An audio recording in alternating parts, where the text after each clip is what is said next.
and welcome to the Everyday Board Game Podcast with your hosts, Daniel. And Daniel. Daniel, Merry Consumerist Christmas because of our topic today. Yeah, and what's funny about this is going to air 2 days before Christmas, so... Yeah. No, right now it's airing today. Yeah, we're recording this live a week before the Christmas holiday. Yep. That's what's crazy. Well, not a week before Christmas. 9 days. Yeah. 9 days. This will air on the 23rd. Yep. And I won't be in town. I will be visiting family for Christmas. When do you leave? Do you leave that day? I leave this Saturday. This Saturday? This Saturday. Oh, so we're not filming next week. Okay, that makes sense. Yeah, I told you we're not filming next week. Shows how little attention I'm paying, apparently. I was talking to you about this yesterday for you to watch my dogs while I'm out of town. For some reason, it seems so much farther away than literally next week, is all I'm saying. Literally what? So 7 days? Yeah. Yeah, you leave in like 5 days, yeah. Yeah. So, no, like literally, it seems so much farther away right now. Yeah. But, alas, here we are. You remember like last week's episode when we were talking about how quick the year was? Yeah. That was March. Yeah, almost the year's over. I'm going to go visit my in-laws up in Colorado, so that's going to be nice. Ooh, fun. I know, I'm going to be heading up to Colorado and I think February. Oh, okay. So that'll be fun. So I'm going to be looking for your recommendations in Colorado Springs. Okay, so Colorado Springs. Yeah. There's a lot of places that are up there that are pretty cool. February, it's going to be cold. Sure. So if you get if Manitou Springs will be open, I highly recommend. I know you know it, but I highly recommend going to Manitou Springs. I've spent more time in Manitou than I have in Colorado. If you get a chance while you're up there, go check out G.A.M.E.R Haven. Haven. That's what I was looking for. Yeah, which is the game store up in there. It's up in the north part of Colorado Springs. Yep. Right near the interstate, and in that little shopping area. They actually have a store where they sell fossils and stuff like that. Oh, fun. Yeah, so you can go check that out, too. There's some really cool stuff in that store. Yeah, so.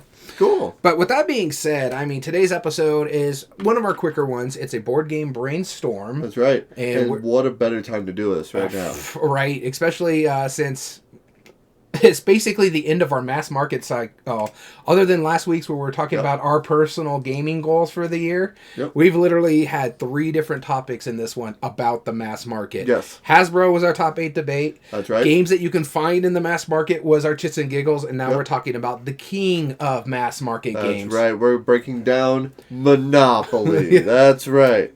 We're going to give you a brainstorm recommendations. So all the little old ladies who are listening to this podcast who are not gamers, and for why? First off, I mean, thank you, but Yeah. But no, to clarify, this is the list that you can send to the people in your life that don't game, that we can give you that recommendation. The ones who have bought you Monopoly before, send this list to them. Tell them, hey, look, this is if you're looking for a game for me, like, we've played Monopoly before, I had fun, but here's some recommendations that we're going to make for you. And so, the way I went about my list as well is I went with somewhat simple to somewhat gamery. And so, some of them here are very simple games, but some of these are also stuff that you would buy for people who are into board gaming. Yeah, I would say light medium is the heaviest game I have. Oh, I have a medium-heavy game on this list. Oh, okay. I have a very meaty game, but it's the only meaty game on this list that I have. Okay. Now, all 3 of these games, so I will clarify one of them, art and production. Normally, I'm just like, any game that matches, like, the aesthetics of the art and production. This is the only one where it's like, I also kept it to the theme as well, kind of. Yeah. But you'll see when we get there. I went around the same way about it, too. Yeah. When it came to art and production, because honestly, we all know the quality of Monopoly games nowadays. They're fine. Yeah. They're nothing to write home about either. Right. No, I mean, the pewter pieces used to be like the premium ones, right? The board is trademarked. It's iconic, right? And I was originally trying to find like something with iconic art that like board gamers would recognize, or like an average person would recognize. Yeah. And I thought, like, the only one that I could think of is Ticket to Ride, and I decided not to give Ticket to Ride a recommendation because thematically it feels nothing like it. Yeah, and the Ticket to Ride was on my short list. I actually saw it on a lot of people's list, depending on how you want to do certain things. And I'm like, I mean, I've given Ticket to Ride as a choice for some other games as well. We've also did a brainstorm of Ticket to Ride, so it's like, it's cool.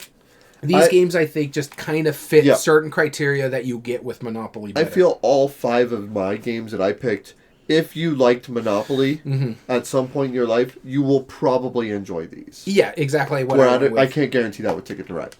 Yeah, exactly. Same thing with that, because Ticket to Ride is more rummy-based for me than it's something like Monopoly, which is about economics. It's about the roll and move. It's about the auction and bidding and willing and dealing and trading and being the slumlord.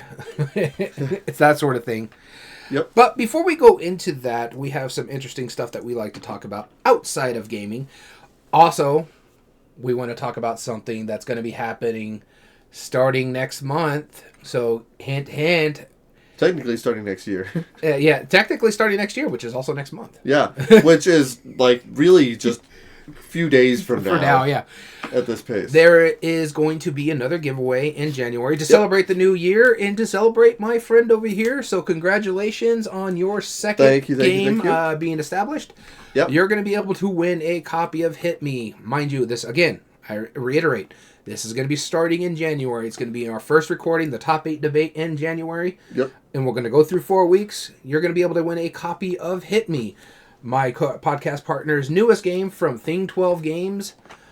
Fantastic production value, some great art on this one compared to the original ones I used to look at that you graphic designed. But not only that, can you tell them what else is the big news? They can win one. Or another one. We're giving away 2 of them. That's right. We have 2 copies. It's awesome. It's a silly game. Maybe one of these days I might even find a viewer to play it on the podcast with us, because this is actually a game. If you join us on twitch.tv/everydayboardgames, where we film this live, if you join us in on the chat, we could actually play it with you, believe it or not. Yep. Like, that's totally a thing. And the thing about it is, we are going to be giving away 2 copies to 2 different winners. Yep. Continental USA, but again, just look forward to in our next podcast, which will be 2 weeks after this airs, the first week. January 6th is when we're going to be starting the giveaway for the audio side of things. Listen to us on Twitch. You'll figure out how to get in through there. So that's right. With that being said, outside gaming, you want to flip the coin to Doom? Let's do it. Here we go. Starting with you. Starting us off. So, outside of gaming, more often than not, everything I tend to do is around gaming or work, But there was something very special that you got upset when I told you. It's like, well, I'm leaving our game night early. No. Let's clarify to the people. Yes. We were having our Secret Santa Christmas party, which we do for our gaming group for 4 people. But still, that's probably one of the best ways we will all get board games for Christmas. Yep. We do a Secret Santa party. We decided to move it to a Sunday. This way we could do like an all-day gaming. Yep. I went outside and smoked a brisket for the group, as well as hot dogs. Yep. And you're like, oh, by the way, guys, I'm leaving at 4:30. After already ruining our friend... No, hold on. Hold your horses. First off, no, I didn't ruin his Christmas. And not only that, ruining our friend's Christmas, as well as ruining our Christmas party. Okay, let me clarify too. 1, for the audio listeners, no, I did not ruin his Christmas because, first off, damn it, Dom, he's a good guy, he understands. Because I ordered his games, we met up yesterday, which was the 15th of December, right? Yeah. I ordered his games on Black Friday. Online, through the publisher themselves. Mm-hmm. And I'm not going to name names because I'm not trying to throw shame. Like, something happened. It's plus, we also want to work with them, too. Yeah, so. we like their stuff. But I ordered the games directly from them. And not until literally last week, I'm like, I still haven't heard anything. So I emailed them, said, hey, where is this? They sent me an email saying, oh, here's the tracking number. 2 minutes later, wait, that's not the tracking number. I'll get back to you today. Silence. The following day, they finally gave me the tracking number. And I believe it was sent out that day. Mm-hmm. Meaning they probably forgot it or it got lost in the mix or whatever, right? Mm-hmm. And all of the shipping said, hey, you're getting it by that day. Cool. Awesome. that day came and went. Actually, no, it was supposed to be the day before. Yeah, Saturday. It was supposed to be Saturday, and I was like, all right. And then that day, it was still like 5 days earlier, it was like, oh, we're in the city still, and it's still in transit. And then not till literally Sunday morning, I checked it. It says, hey, got to Las Cruces in our hometown, right? Yeah. At 6:40 in the morning. I'm like, cool. It'll probably get on a thing, delivered, no biggie, right? Yep. Came and went. And then, on top of that, hear me out. My post office normally delivers my mail around 3, give or take, right? And so I looked at the tracking again today, and it said, will be delivered between 12:30 and 4:30. Standard time frame that they normally do at my house. 5 o'clock comes around, still no package. I refresh it, it says, oh, it's being delivered by 8:45 today. Like, don't do this again. And then, 5 minutes later, it got dropped off. But, come on, man. If they delayed it again, I would have caused problem. Yeah, But, it's like, you had it. Can I just go get it? And, Yeah. Come on. But we were giving him a lot of gruff about it because not only did he ruin Damn It Dom's Christmas. I did not ruin his Christmas. You also left our Christmas party and early. now to justify my reason for this. Okay, so my wife and daughter have been in a cheer competition this whole week, right? Yep. They got home around 4 p.m. that day.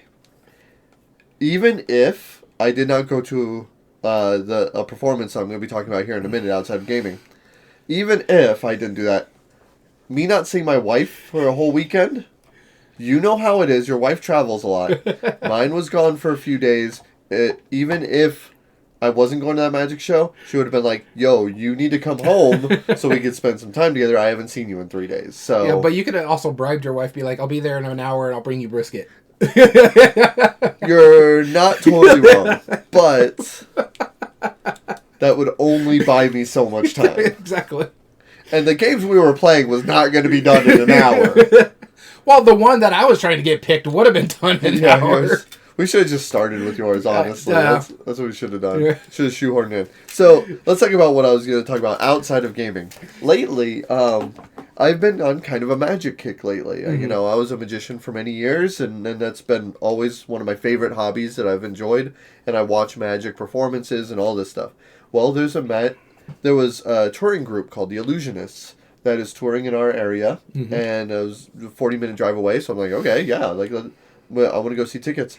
And normally, those traveling groups have a bunch of, newer, up-and-coming guys, Yeah. Unless they're touring by themselves, then they're the big names anyway. Yeah. But the smaller groups tend to have lesser-known names. Not to say that they're any less good. They're just not They're just not as well-known yet, yeah. right. Yeah, they're not a family name yet. But and the way this group does it is a little strange to me. They have a running show of, 5 illusionists, but they don't say who's going to be at which show. They kind of have posters with some of them, and there's kind of a ringleader, and there's a few others. But one guy who was on a lot of the posters, I thought he was going to be there, and he wasn't there. But they still had 5 illusionists. There was one guy though. His name is David Williamson. He is been around for 30, 40 years doing magic, and I remember seeing him when I was probably 8 years old on TV. He was one of the funniest magicians I've ever seen. Hands down, just really ridiculous. If you ever want to see something just crack up, search for David Williamson's Rocky Raccoon act. And it's him with this raccoon puppet thing. And he does a magic trick with it, but the way he can handle it is so pristine, right? So I was like, this is a magician I've never seen before. He's a name I've known for decades. He's considered a really well-respected magician in the community, so it's I want to go see him for him alone, right? And sure enough, Our Christmas party be damned that we planned a month away. Yes. That was my Christmas gift to me. No, but he was a really fantastic magician, and everybody was actually in the show. There was I don't remember a lot of names. Chris Cox was one of them. I remember he was the mentalist. No, that was a pretty decent TV show, though. But I preferred Psych.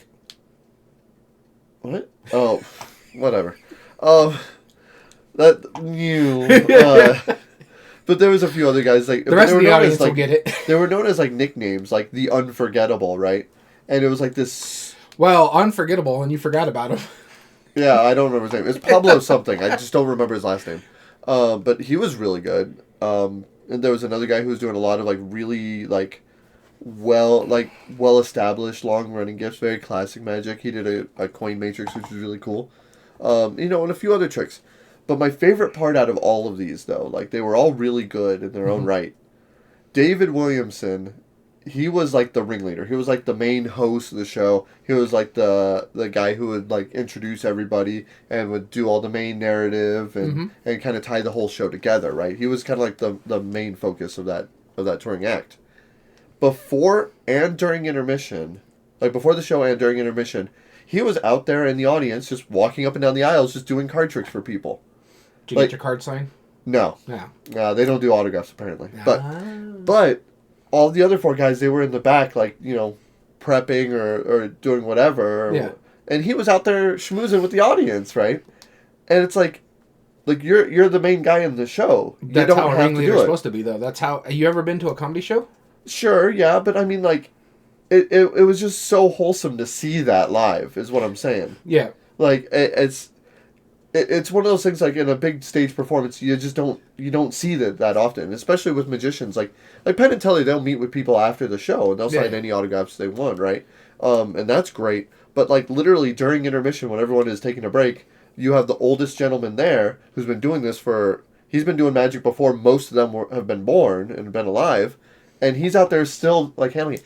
And, oh my goodness, he's an older gentleman. He's probably in his 60s or 70s by now. David Williamson. He can handle cards better than almost anybody I've seen. Like, after a while, because so muscle memory. Smooth. Yeah, I mean, it's all pure muscle memory, and he's so consistent. Man, it was awesome. My son really enjoyed it. Long story short, I know we're talking outside of gaming, so we'd like to meander a little bit more than we normally do. But my son ended up enjoying it, and he started talking to me and asking me, like, so what was the magic that got you started in Magic? Because he knows I did Magic when I was younger. And I was like, are you talking magician or you talking magic trick? And he was like, both. I was like, oh, okay. So I told him about Lance Burton, how he was one of my favorite magicians of all time, and Penn and Teller and all that. And then he was like, okay, what about magic trick? So I told him about what the cups and balls is. And he was like, well, that sounds really boring. I'm like, it does.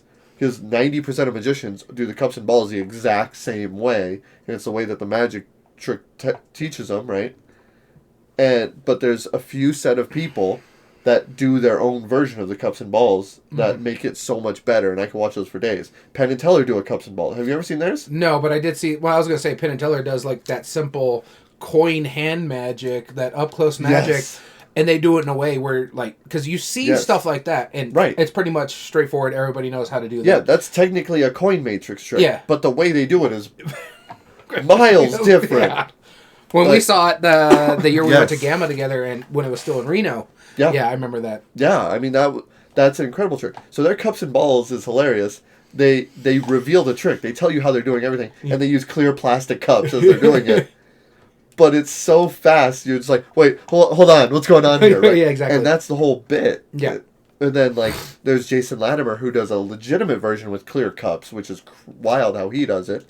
Jan Fritsch, who does it with, like these, he does almost like a mime act. Like, he's, like, this guy kind of going crazy because he's, like, it's a single cup, and then this ball, like, keeps, like, messing around with him and, like, messing with his head. And then you have Paul Gertner, who does it with steel ball bearings, so you can hear the sound of it rattling in there. And then when the ball vanishes, it stops making noise all of a sudden. Like, just, like, cool little takes on stuff like this. And so I showed him a few of those videos, and as we're bonding and driving home, like, and so he had a really good blast. And he had his son look up the videos. He wasn't literally driving. Right. Yeah. No, my son is 15. He had YouTube already there. I had to tell him to put his phone a few times during the show. Like, he's a teenage boy right now. I was like, but we don't condone messing with your phone while driving. No. I told him to. I ordered him to watch these. So, yeah. And then lately we've been watching, like, Max Maven on YouTube and stuff. There's some old videos of him who actually does magic to the audience, like, who's watching the video and stuff like that. So, he's been getting a little bit more into it. So, Cool stuff. That's what I've been doing outside of gaming. All right, so for me, my outside of gaming, I kind of mentioned it earlier in the month, but I did want to go through it. But I also told you I was going to have a little bit of cheaty thing. Sure. As you everybody knows, and we talked about it before, my father passed away 4 years ago, back in October. So the one way I do stay connected to him is around this time, because this was his favorite time of year. So I've been watching a lot of his favorite Christmas movies, been listening to a lot of Christmas music, because once Thanksgiving's over, the Christmas music started up with my dad. Yep. So I've been listening to a lot of that, and I've been watching a lot of Christmas movies. Like, I just recently watched Die Hard, because we've always had that discussion about is Die Hard a Christmas movie. Still one of my dad's favorite movies, so I ended up watching it anyways. Yep. And my wife's like, really? You're going to put Die Hard on right now? I'm like, yeah. I got to stay connected to my dad. This is what we're watching. If you don't like it, and there's 2 other TVs in the house. Yeah. She's like, okay. And she just sat there, looked at her phone. But the one thing I do want to talk about, outside of Christmas and outside of gaming, really, is literally the Saturday after Thanksgiving, we went up to Albuquerque for a concert. And I mentioned it in our top 8 debate. And speaking of performances. Performances, yeah. One of my guilty pleasure music is baby metal. I really do enjoy them as artists. I think the music's fun. I don't really speak Japanese. I only been able to pick up bits and pieces of what they're saying and stuff like that. But I just like the music. I've always been a fan of J-pop because I like anime, and you get a lot of J-pop in there. And then you mix it with metal, which was one of my favorite genres, and still is growing up. But literally, when I was an angsty teenager, mine was the aggression music of metal, which drove my parents insane, because they would hear stuff like Devil Driver and Lamb of God stuff coming out of my room. My dad's like, I'm getting a headache, and I'm not even in the room with you. So that kind of stuff. But they were up there.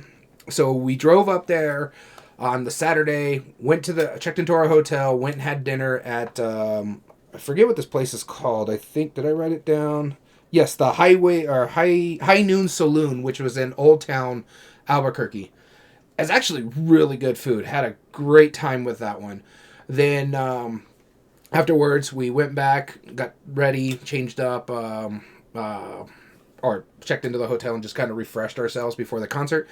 Stood in line to get into the concert. The first time I've ever been to this auditorium. It's called the Revel Auditorium. Yeah, I've never heard of it. Brand new facility. It's only been around for about 5-6 years, from my understanding. It's a standing room only facility. There is some chairs for people who are handicapped or need disability access, but it's basically just a stage. There's bars on every section, like behind us, to the left and to the right. They also have not the concession stand, the souvenir stands, where you can get like t-shirts and stuff like that, right over there. They have a second level where you can watch it from bars that have seating up there. It's just like a bar area that you could sit and watch, or you can ride the rail and be able to look up into the stage. It was fantastic. There was only one opening band called Scene Queen, and she was pretty good. I actually didn't mind her music. I'd never heard of her before. I was literally going for baby metal. And I will say this, if you ever have an opportunity to go see a Japanese roadshow or a band or anything like that, baby metal or any, like, X, Generation X or something, I think it's X, coming to, in the area, go, because when they tell you the concert's going to start at 8, the opening band singer had jumped on stage. The band actually started playing at 7:59, and she jumped on stage and started singing at 8 o'clock on the dot. I have never been to a concert when they say the concert's going to start at 8, and they start at 8. Yeah. It's usually about 15 minutes before the first band goes on. It was fantastic. It was a great show, and I don't care what anybody says about baby metal. They are a metal band. They did all the things you want in a metal show. High energy the whole time. They put on an hour and a half stage. They're constantly moving. They're interacting with the crowd.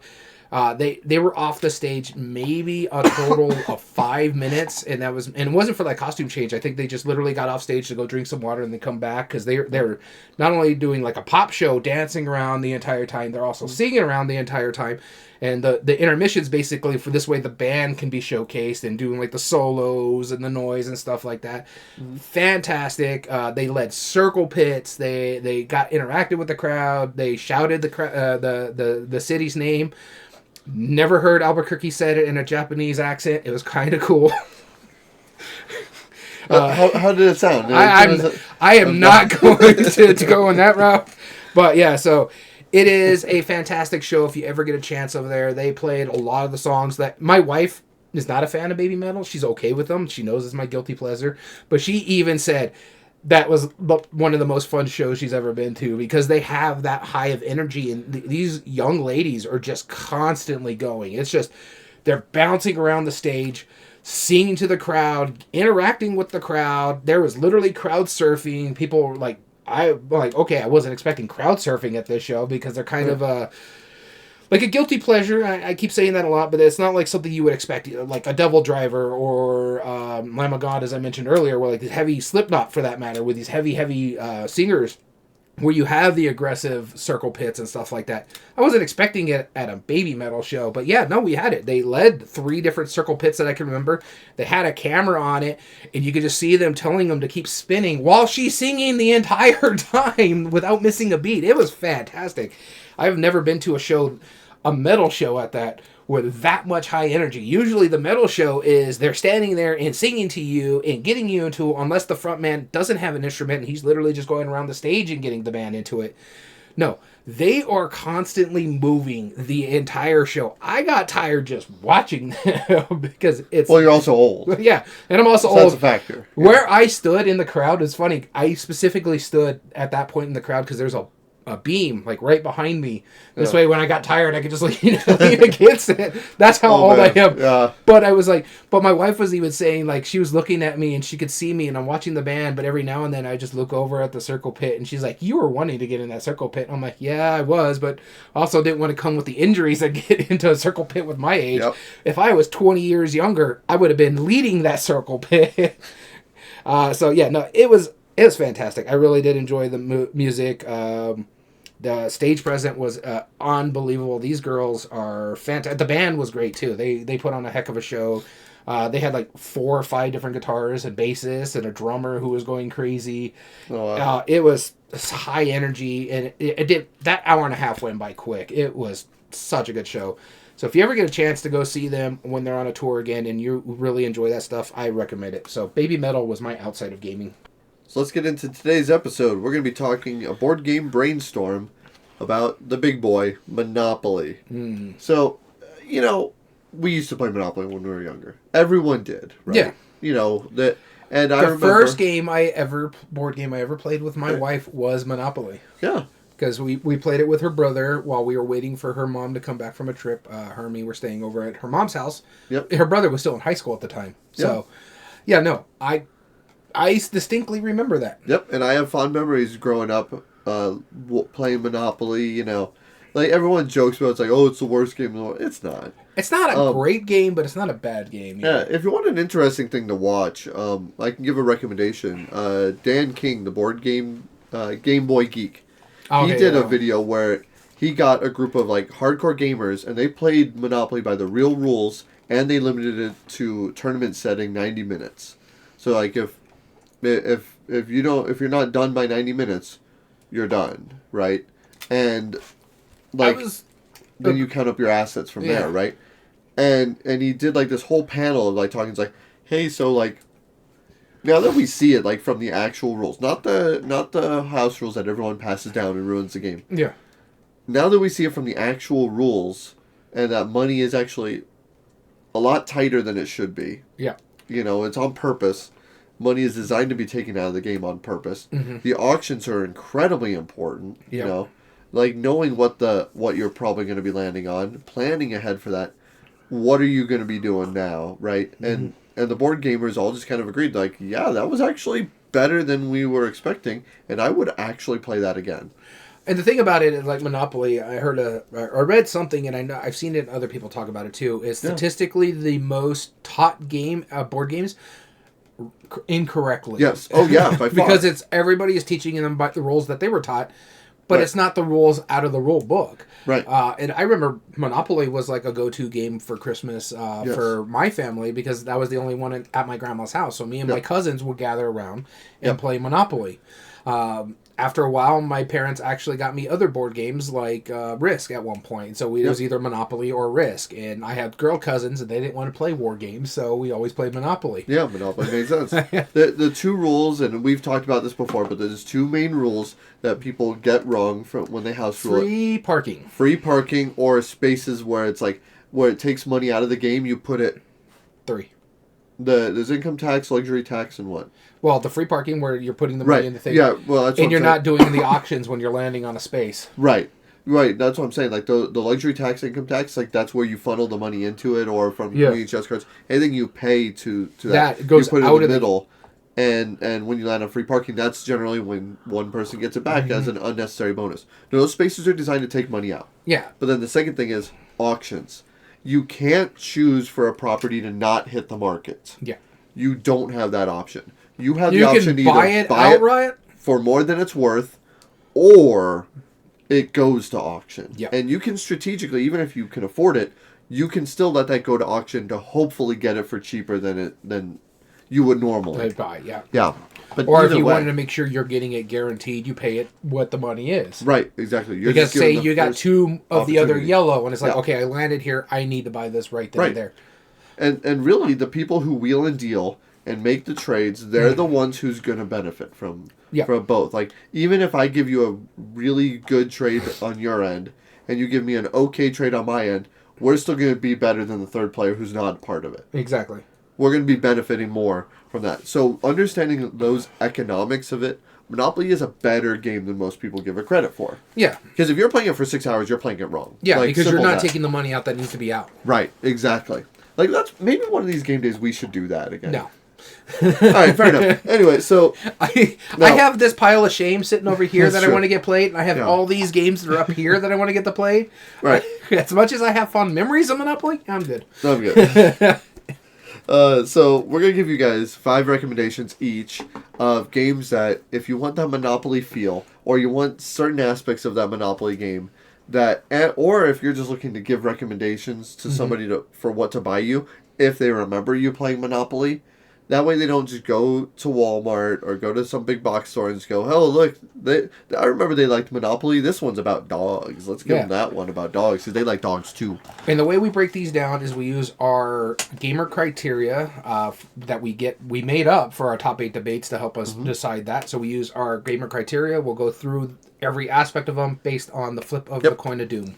That sounds good. So with that being said, you ready to get into this? Yeah, I'm ready. Let's start off with game immersion. That'll be me. Let me pick that up. I'm not handling my coins very well. No. Game immersion. So this was tough. I had a toss-up between 2 games. And I chose the one that you're going to give me less guff for. Because one of them you hate. And that was Power Grid.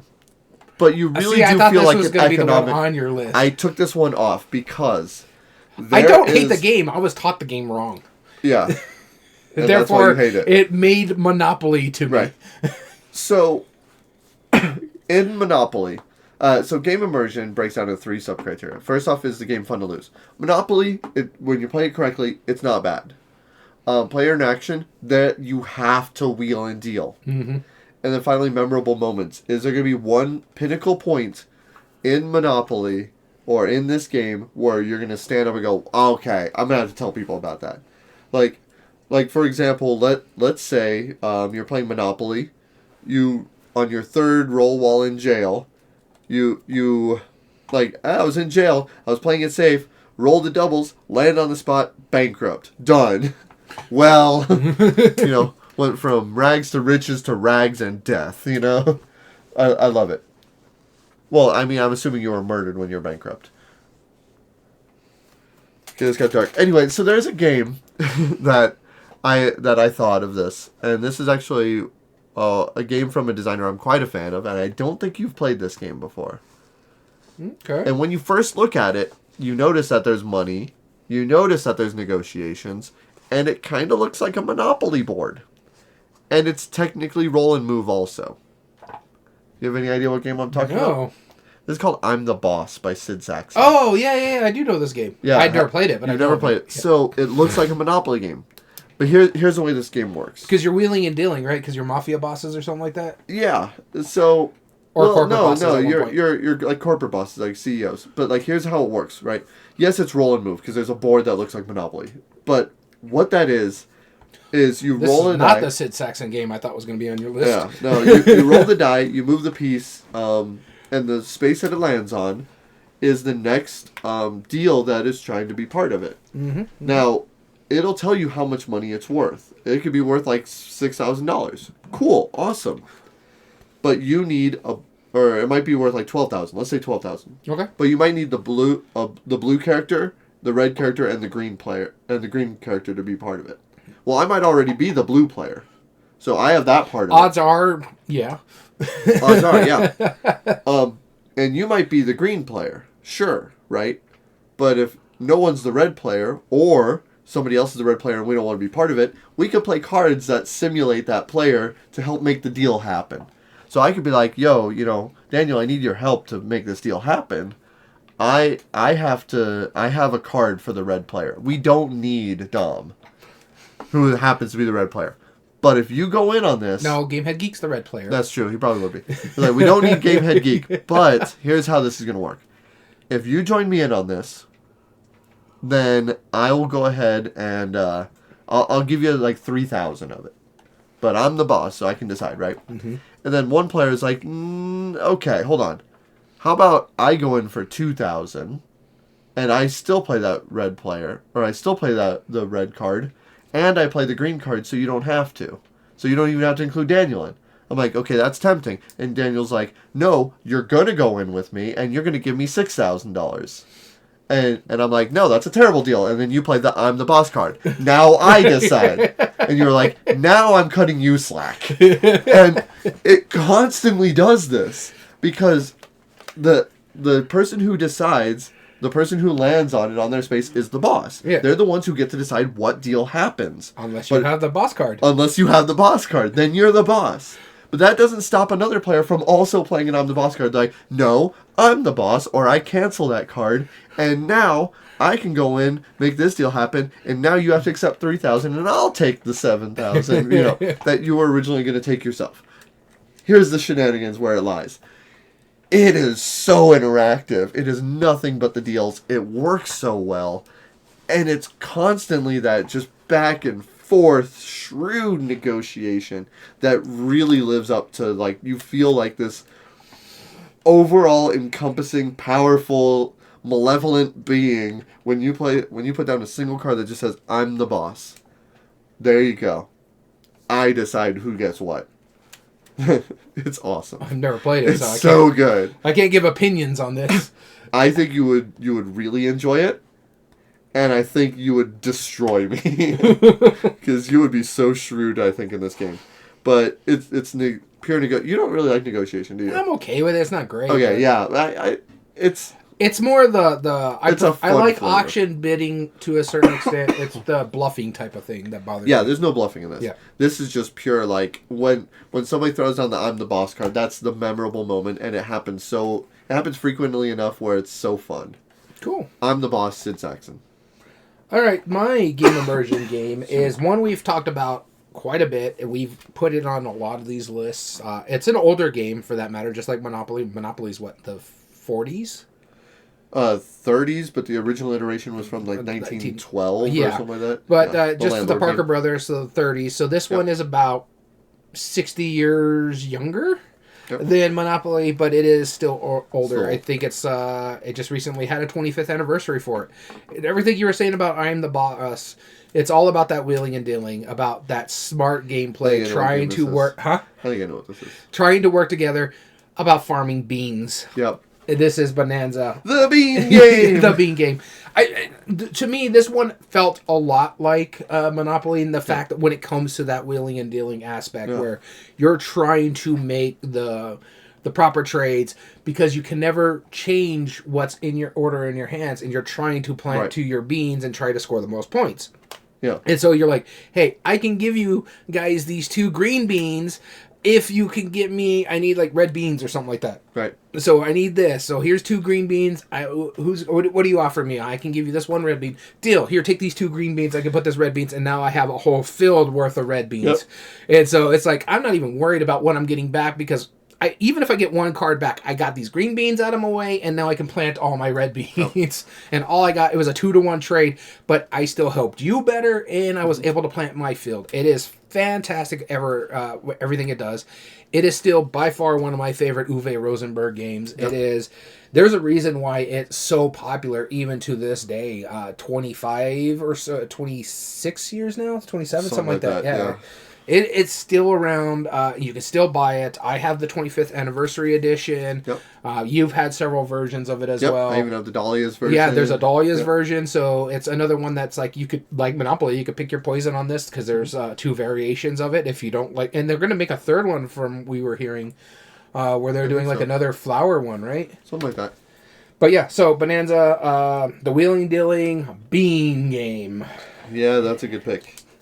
All right, number 2, which would be art and production, our second option. Art and production. So we talked a little bit about it before. Like we talked about art, the graphic design, pieces and components. Monopolies are not great, but one thing I do like about Monopolies is the Millennium Edition was pretty nice. It came in a stupid tin. Yeah, there's some versions that are pretty nice. Mm-hmm. Yeah, I'll give it that. But like the ultimate problem, like I have an older version of Monopoly that has wooden houses, wooden hotels. Oh. The one at my grandma's house used to be the wooden hotel. Yeah, I feel privileged. I think she still has it too. I'm gonna go check her garage. That'd be cool. Yeah. So I mean, and then the pewter pieces, those aren't bad, right? Yeah. Like, but one thing that harp all you will about Hasbro making it cheap components, they still keep it consistently like $20. It's very inexpensive. It's been very inexpensive for many years. Mm-hmm. Millions and millions and millions of copies have been sold, and it's in pretty much every mass market because of that. You know, you can even go to the dollar store and get like a foam version of it. Yeah, I mean, it's like literally the only game you could find in the mass market for the longest time. Like Walmart, Target, like you could find different variations of it in any of these stores. To the point, even your local game stores will sell versions of Monopoly in it. Yes, exactly. So while the game I picked is an economic game, and while I don't say that the components are cheap, they are cost effective enough where it can be sold. And I've seen a version of this at Five Below even, so it's for $5, and it's a fun game. This is called the Game of 49 or Zillionaires Club or Zillionaires on Mars, I think is the version that they sell at Five Below. Yeah. So what this is you have a grid of 49 spaces. It's a 7x7 grid, and you have a bunch of cards that will show which auction is being placed. And you have like some tiddlywinks as your pieces, right? So what happens every turn? You flip over a card, that's the space that gets auctioned off. Every player then bids for that space, and what matters is because when you're buying these spaces, you're trying to get 4 in a row. First player to get 4 in a row wins. So you auction off the space, it goes to the highest player, but then after a certain amount of time, these spaces will pay out. Mm-hmm. It'll say, if you have anything in this ring, or this space, or within this row, or column, whatever, it pays out. And on those payout cards, then you're going to get money back to then go into future auctions. So what it boils down to is that people are buying over these spaces that become increasingly more valuable depending on the position of the previous auctions, which is a cool aspect of it. I know you kind of gave that cringe face. I don't. I'm okay with the game. It's fine. Nothing. Yeah. I'm like, again, I'm fine with the game. It's right, and that's why I think like people who like the auction part of Monopoly, I think they would like this. They would like this as well, and it's inexpensive to buy. So art and production, it's fine. Like the Mars theme, it's cute. You know, it works. It's not super like thematic. But I do like the fact that it really ramps up like you're zillionaires. You just have like unlimited money, so whatever. Because each dollar is $1 zillion. So it's like I bid $70 zillion or whatever. That's kind of fun. So my art and production is the Game of 49 or Zillionaires. Zillionaires on Mars. Zillionaires on Mars or whatever variation you can find. All right. So my art and production is a game that I actually fell in love with not too long ago, and I was able to find a more well-produced version of this game, even though the base game itself is well-produced. Yeah. And it hits a lot of the criteria that you'll see in Monopoly. Monopoly is roll and move. You have auction and bidding. You have a very tight economic system. And this one has railways in it as well. And I really do enjoy this game a lot. It's probably going to be in my top 100 when we decide to do that again. But the one here I'm going to talk about is one that has actually a successor to it as well that I don't like as much because it just seems much tighter in this one. And this is Raccoon Tycoon from Forbidden Games. And this is the one I was saying that might not still be in print because Forbidden Games was bought by University Games and then there was a lawsuit. Yep. So we'll see what happens there. But I still been able to find copies of this in the wild. Some stores still sell it. I believe you can find this in Barnes & Noble still. I've seen it there several times. But yes, Raccoon Tycoon has a lot of it. There is actually a little bit of city building in there because you're buying buildings as well. So you have different areas going on that you can play in depending on your turn. All right, I need to sell this coal. And this is my favorite part of the game, is this economic system here. Because it's going to raise or lower depending on the buying and the selling aspect of things. Or because you're going to pull a card every round and it's going to tell you what's going up and what's coming down, what resources you can grab. And then when you sell resources, you get to sell them at its full price. So if it's sitting at $8 coal, for every one you sell, you're going to get that $8, and it's going to slide down. So say I sell 4 of them, I get 4 times 8, which is what, $28, and then it's going to drop down 4 spots, and it's going to make it cheaper not good to sell coal after I get sold with it. And then it's got paper money, just like Monopoly, and it's decent paper money. It's one of the few games that I'm okay with the paper money. There's only one other game recently that came out that I like the paper money, and that's Rock Hard. But this thing Millennium Blades has great paper money. Millennium Blades is by far top tier when it comes to paper money. But the fact of the matter is, you have good component quality. In just the base game, it's thick cardboard for the resources, and I mean thick cardboard. It'll take a lot of water to really make these warp. Fantastic boards. Unbelievable cardstock. They have a good linen finish, good cardstock in this one for the cards that are in there. You can set up an auction in there based on the railways because you're trying to be the one to win the thing because you're trying to get sets of railways. Hey, that sounds familiar, Monopoly. Sets of railways. Right. So yeah, no, it's fantastic. The city building, the auction bidding, the tight economic system because you have all that coal. You know what? I'm going to sell all my coal right now, and it's going to make it much more inefficient for you to hoard all that coal you have over there. But maybe you're going to do something to help raise the prices out there. So, yeah, my art production is Raccoon Tycoon. All right. Now we're going to be going into our third option, which is Meaningful Choice. Here we go. And this one's me. So, Meaningful Choice is where you impact on other players' strategies, the depth of strategy, tactics, or skills as you're playing, and do arbitrary choices in AP make an impact on the gameplay. And this one, by far, is the heaviest game on my list. It is a lot of the hit points that you will get in Monopoly. Not really the auctioning and bidding kind of thing, but it's kind of route building, so you're trying to be the first to do something like that. But you do have a very tight economic system in here that you may even have to take loans. And this is Brass Birmingham from Roxley Games. This is your medium heavy? This is the medium heavy. This is the heaviest game on my list here. This is a straightforward economic game where you're trying to produce much more than the other players, but you're also trying to take control of certain parts of the city. So kind of a bit like Ticket to Ride because you have a lot of route building as well. But then you also go from... there's two distinct phases in the game where you're going from boat system to like a railway system, and so more of the board opens up. You have this beautiful, beautiful resource where you're trying to collect income, but you need to buy certain things, so sometimes you have to take loans out, and you got to make sure you pay those loans back before the end of the game. So just kind of like when you're having to bankrupt some of your buildings to get the money and the resources for you to get back into the game. It has that tightness that you some people really do enjoy in Monopoly. So Brass Birmingham is my choice for Meaningful Choice because it is a heavy game, but man, it is really good when it comes to those choices. All right, my Meaningful Choice. You referenced this earlier. And yes, this is where I put this game. This is Acquire, yeah. And that's because Acquire just makes sense. Like, it's like half Scrabble, half Monopoly, but good. Like, No, it's a fantastic. It's a fun game. It's not my favorite Saxon. I do enjoy playing the game. It's not mine either. But I have the fantasy version of it, so I'm good. Yeah, exactly. Sure. Yeah. The blatant rip-off. No, I'm just kidding. It's really not. But it's pretty close. It's pretty close. It's awfully close. But the way Acquire works is pretty simple. You have 5 or 6 tiles, something like that. In front of you, they have areas on the grid.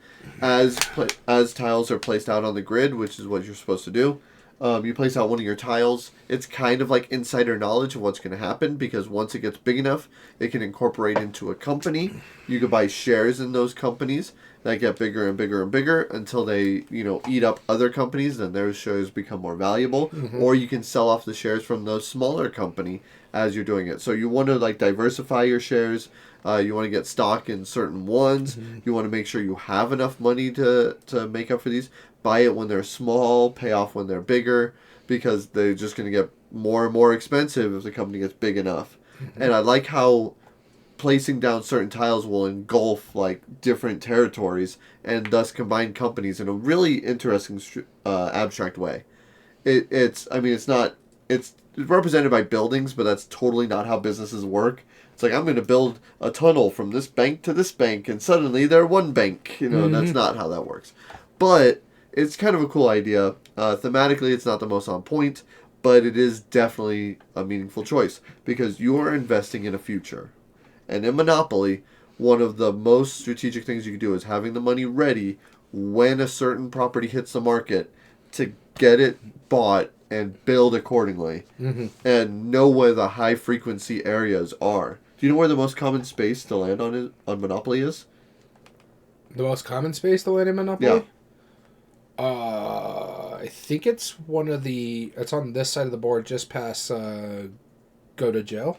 Yeah, it's the 7th place space plus Go to Jail. I think it's a red one. Yeah. I think it's Illinois. Yeah. Because 7 is the most common rolled number, and jail is the most commonly placed spot. Mm-hmm. So, knowing that knowledge, professionals who play Monopoly, who do tournaments and stuff, that's a high commodity space, right? And so, people will purposefully buy the other 2 red spaces, knowing that they're going to want to wheel and deal that part later, even if they don't plan on going to those spots. So, there is some choice knowing how something could play out, mm-hmm. and knowing who has what information that you can play accordingly. So, Acquire was my meaningful choice. So there was another version of Acquire that we played. It wasn't Acquire, but it was almost a blatant rip-off of Acquire. We were making fun about the Thunderworks version of it, the fantasy Acquire.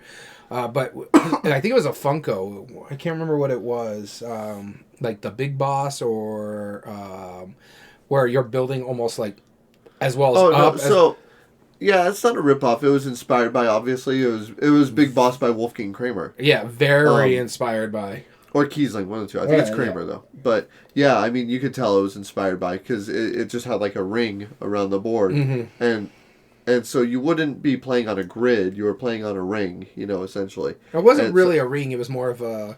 Well, it was a weird shape. Yeah, it was a weird shape, because it's you could have stretched out and just have it be a loop. Yeah. Right.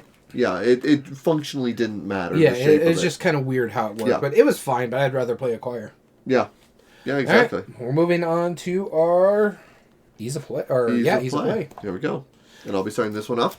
So, Ease of Play talks about simplicity and familiarity of the mechanisms, likelihood to get to the table, whether mechanism or theme, and is it easier to understand, learn, or teach.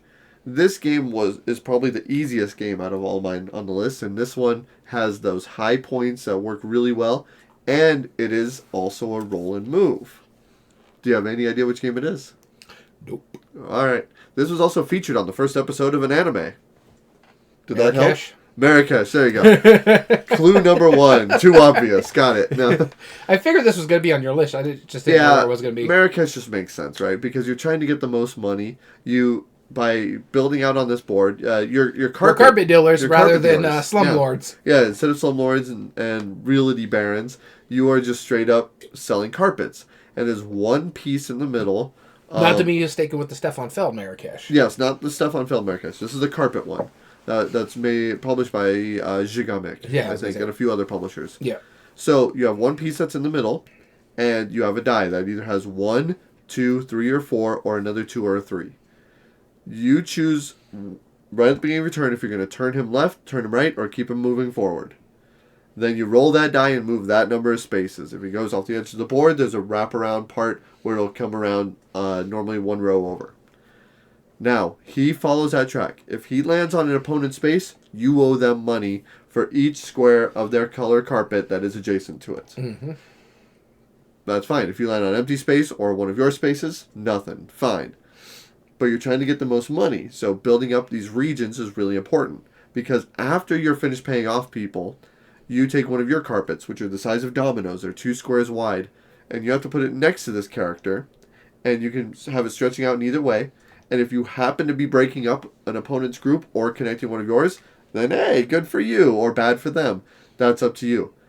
Every roll of the die is intense in this game. In the second half of the game, when a lot of the spaces have been depleted, and you've built up these regions, and you see one that's inevitably like, man, I'm stuck in a corner, and this is going to be like however many, like this will be like $10 alone by just landing on this space.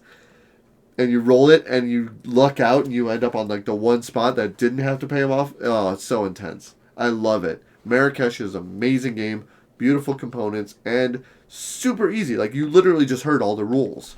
That's it. Yeah.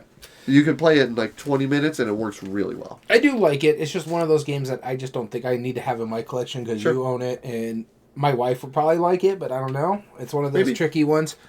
I assume she wouldn't.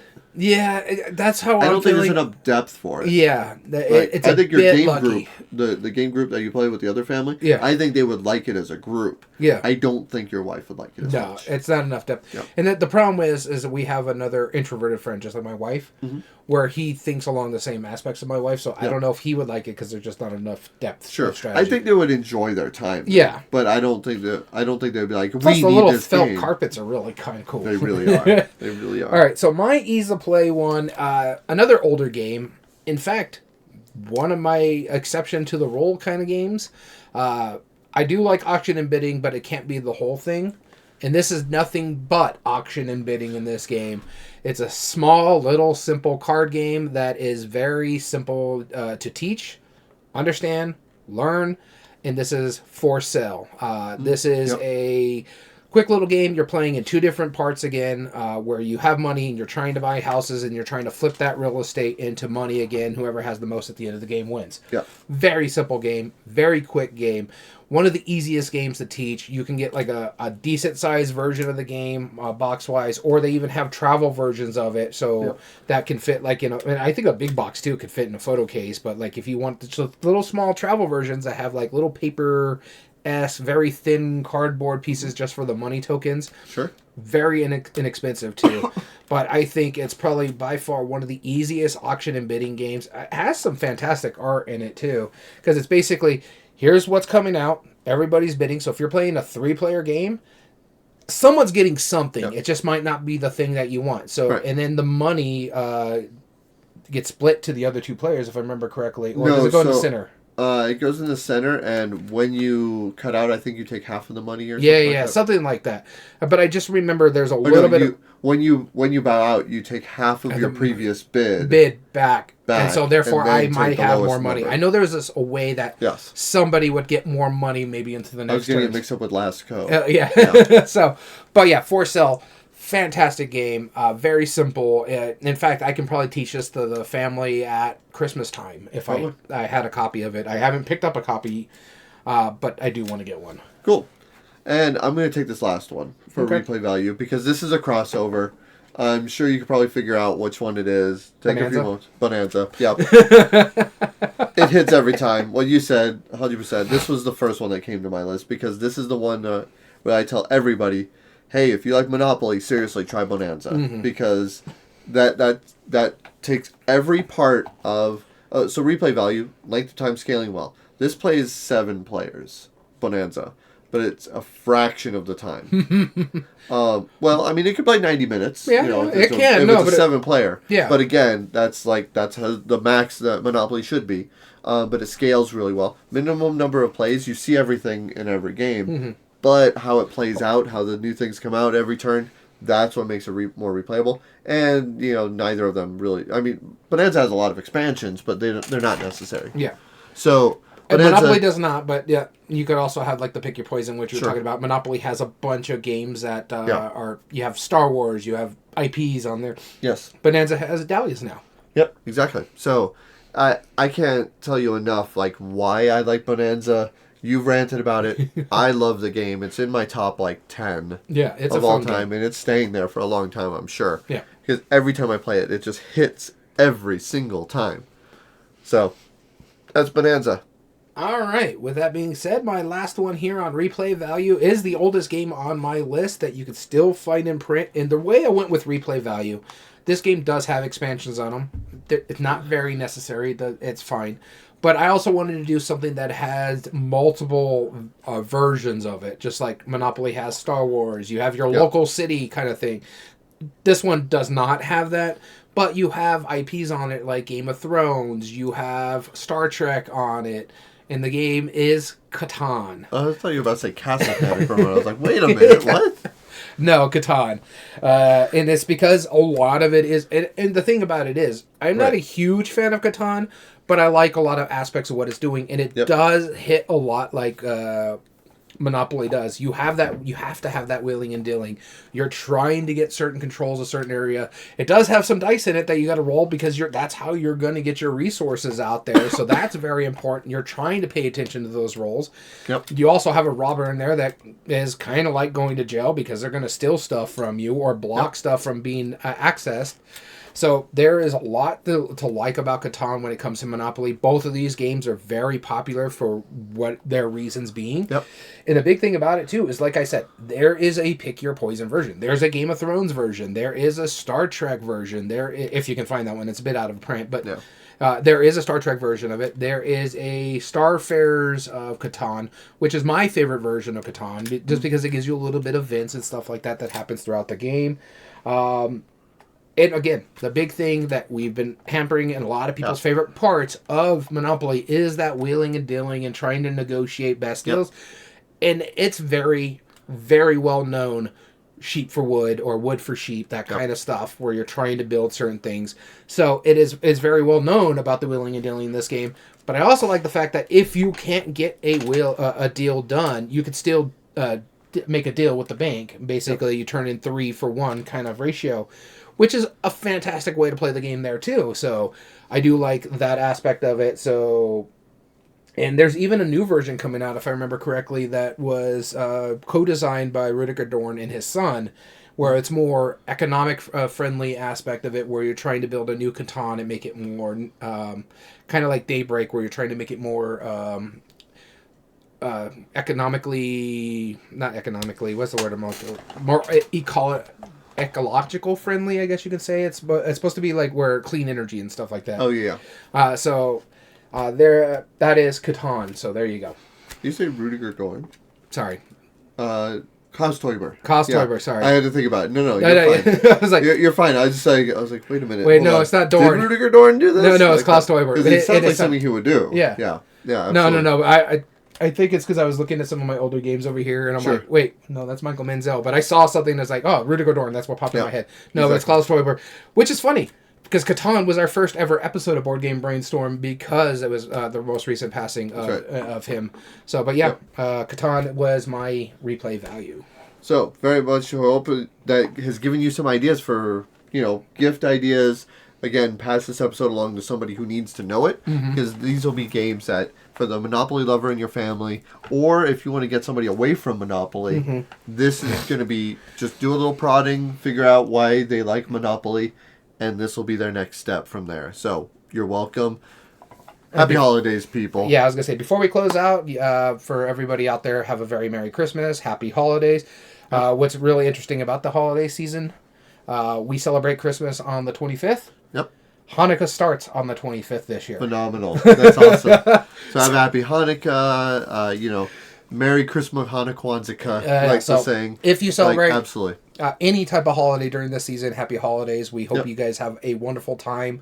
And because this is going to be our last episode of the year, for the audio listeners, there is going to be a fun little game going up on our YouTube channel for the week that we're going to be for New Year's. You guys have a happy holidays. You have a happy New Year, and we'll see you and you'll hear us again in January. So, and again, we want to thank you. This has been our best year so far on the podcast. Right. So thank you everybody who watches and who listens. We appreciate you all. We really do. We couldn't do it without you. And spend that time, valuable time with your family, play games with them, and really enjoy. Until next year, thank you so much. If you ever want to join us or email us and contact us directly, remember, that contest is coming up pretty soon for Hit Me. So, please keep an eye on our email. Email us at everydayboardgames2020@gmail.com, whether that's to enter in future contests, tell us hello, or to give us ideas for future episodes. We love recommendations. Also, we have an Instagram, instagram.com/everydayboardgames. You can see what games we've been playing as a group, and you can also see some of the other games that we've been playing in other groups, and sometimes we post some really ridiculous little things, just because why not? Yeah, exactly. Why not? Why not? Okay, and all video re-uploads and reviews are found on YouTube under youtube.com/@everydayboardgames. And if you like what we do, there are 3 things you can help us do and grow on that platform. Subscribe if you're not, like the video, and comment down below and tell us your thoughts on the subject. And like we said earlier, we do this live. Join us on live at twitch.tv/everydayboardgames and come chat in when we're filming our live episodes. And all audio versions can be found on most podcast platforms under Everyday Board Games Podcast. This includes Spotify, Amazon Music, Podbean, and Apple. So we want to thank you so much for tuning in. As always, I've been your host, Daniel. And I've been your host, Daniel. And we want to thank you for listening to Everyday Board Games. And remember, every day is a good day for board gaming. And happy holidays. Happy holidays.